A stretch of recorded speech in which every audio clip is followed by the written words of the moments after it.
अस्सलाम वालेकुम दोस्तانو یو ښکلی ماشوم چې نوم یې ریحان دی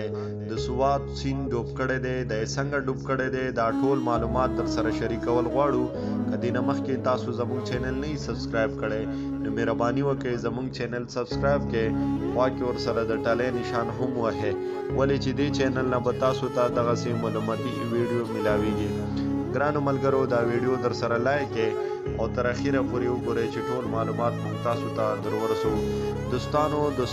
سوات شموزو کې 9 کاله ریحان د درې سوات سیند ته پریوتی او ډوب کړی و ګرانو ملګرو شپږ ورځې بعد د هغې لاش د توتکان پل سره د نږدې د مقامي خلکو د هغه لاش درې سوات نه برآمد کړی و ګرانو ملګرو د ریحان د مرګ د خبر اورېدو په وجه د هغه ماما هم په حق باندې رسېدلی و ګرانو ملګرو ریحان په مور او پلار باندې ډېر ګران او ډېره مینه به ورسره کوله دوستانو زموږ د ویډیو دا مقصد دی چې همیشه دپاره خپل ماشومان د سیند غاړو ته مه بوځئ او د سیند غاړو نه لرې ساتئ او د خپلو ماشومانو ډېر خیال ساتئ